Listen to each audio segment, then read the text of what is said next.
The Jeweled Princess. Once upon a time, in the enchanted kingdom just beyond the horizon, where the boundaries of sky and earth melded into a mystical haze, lived a princess like no other. The Jeweled Princess. The mere sight of her would leave you spellbound. But before we jump into who she is, let's go back and learn more about her parents. In the opulent kingdom of Dazzledine, the king and queen were beloved by their subjects, having dedicated their lives to serving the people with wisdom. The land prospered under their rule, and yet there was one thing missing from their lives: a child of their own. Everywhere they looked, families thrived with laughter and love, while the royal palace remained devoid of the pitter-patter of little feet. My dear, it seems everyone in the kingdom is blessed with children. Yet here we are, stuck with advisors and nobles. I know, my love. It's as if the stork decided to bypass our palace entirely. But it's about time. I want to chase a young one around these gorgeous palace halls. I've already talked to the royal physicians and wizards, sought their advice. We should have an heir to the throne. Oh, now don't get me started on those so-called experts who offer parental advice. One would think they've raised a dozen children themselves. Ha! More like they've only raised a dozen teacups to their lips. I wouldn't trust them to raise a cow, let alone a child. But I do agree.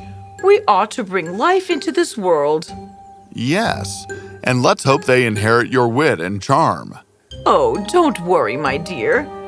Our child will be a perfect blend of wisdom and mischief, just like us. I suppose I can handle a little mischief if it means we finally get our much-awaited bundle of joy. And I'll gladly endure a few more of those sluggish court sessions if it means we have a little one to cherish and love. Lo and behold, amidst the delight of Dazzledine, a precious little baby princess was born. A perfect darling, little, sweet, pink baby princess. The kingdom transformed into a jubilant carnival. Feasts, torchlit processions, and fireworks galore. The prisoners cheered their way to freedom, and debtors danced off their debts. And some indulged in endless ice cream.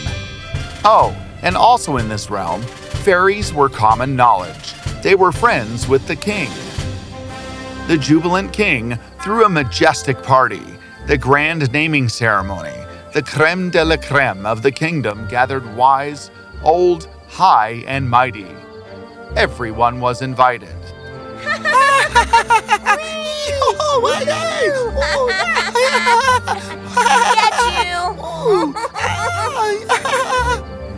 Well, almost.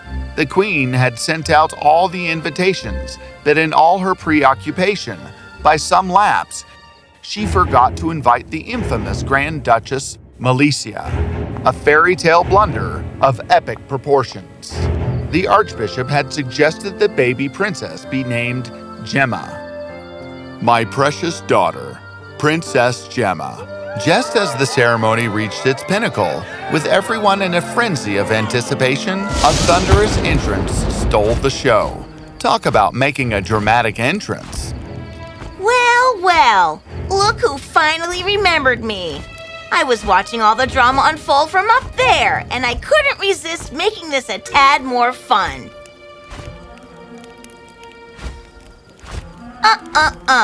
No need for explanations or apologies, of course. After all, every princess here is automatically my goddaughter, right? I promise. I'll make it up to you, Malicia.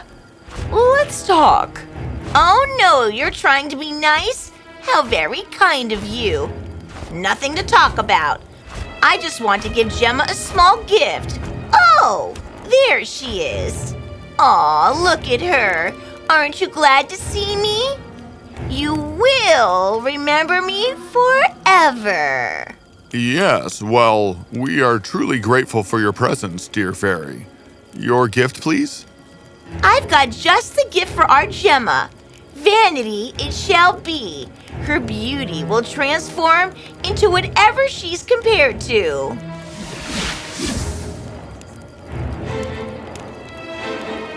And at that, she made her exit, leaving the kingdom buzzing with curiosity. Just then, one of the fairies, the humblest of them all, stepped forward. I bless her with unselfishness, and by it, she shall turn her beauty back to what she wishes it to be.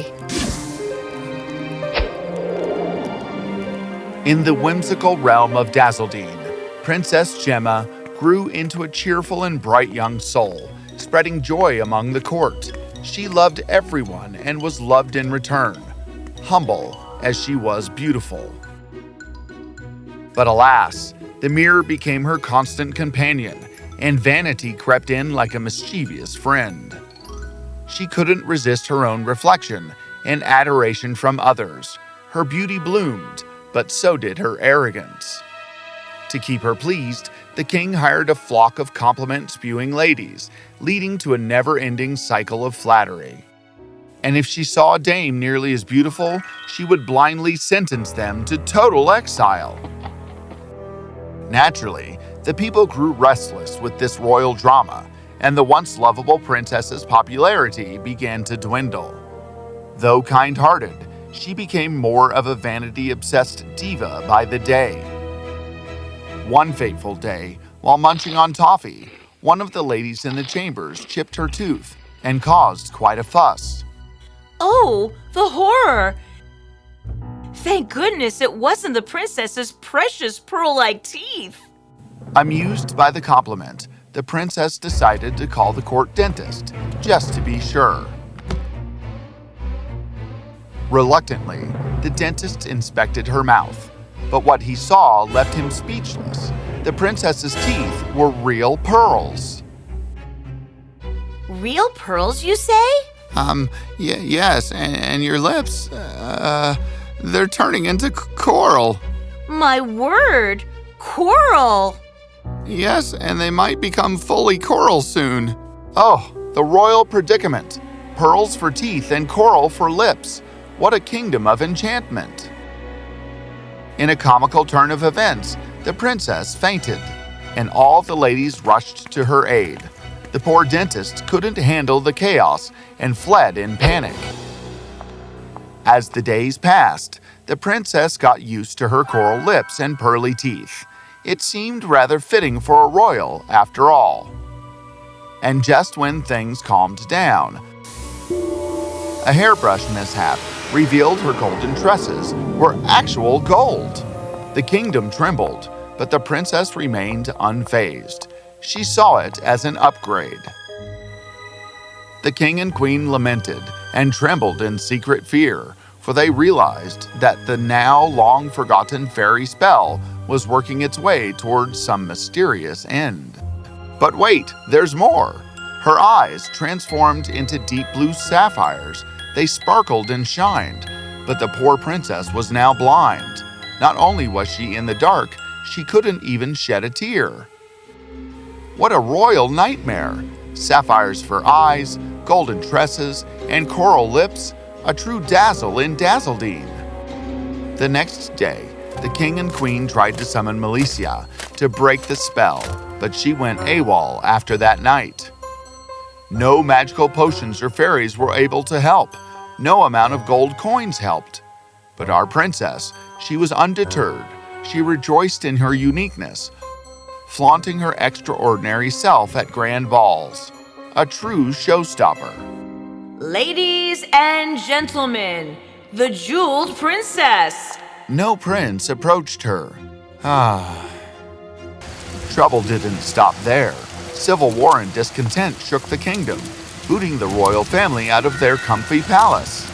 Cold, hungry, and wet, they wore scratchy peasant clothes, with not even an umbrella in sight.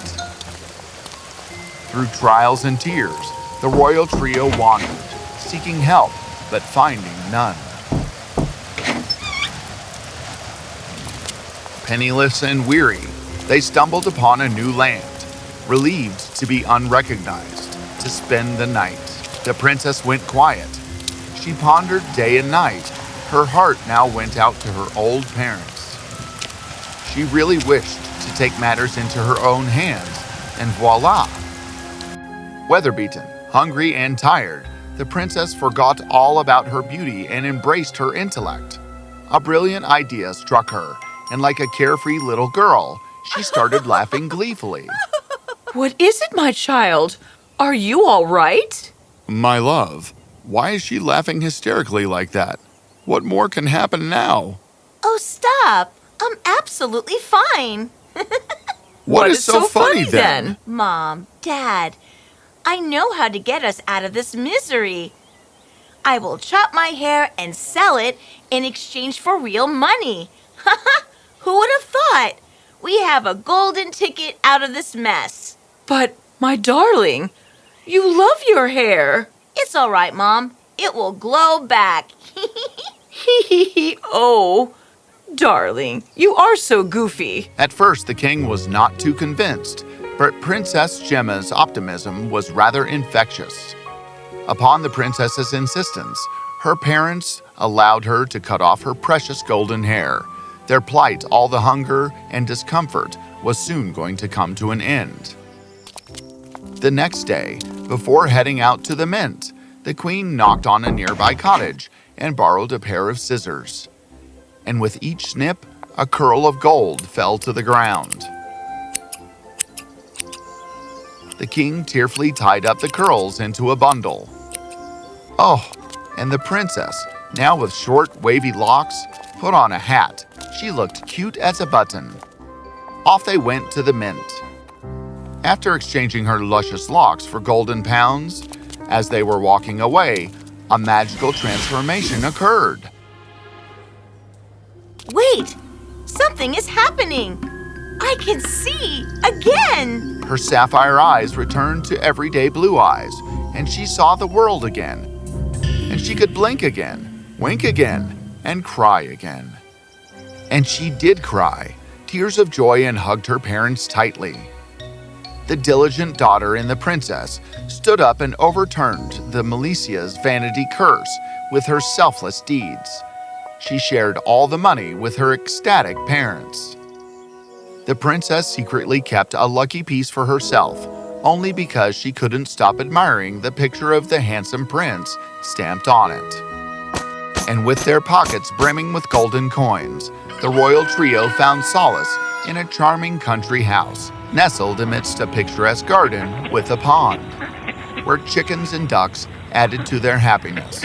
They even hired a rosy-cheeked maid to help around. And so, they lived happily ever after.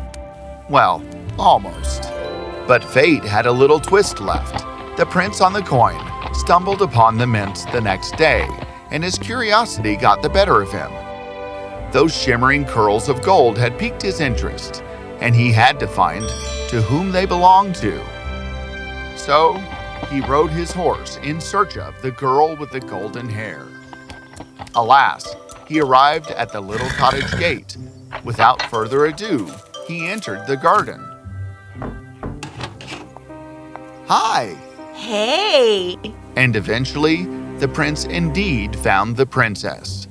And now we can say they lived happily ever after.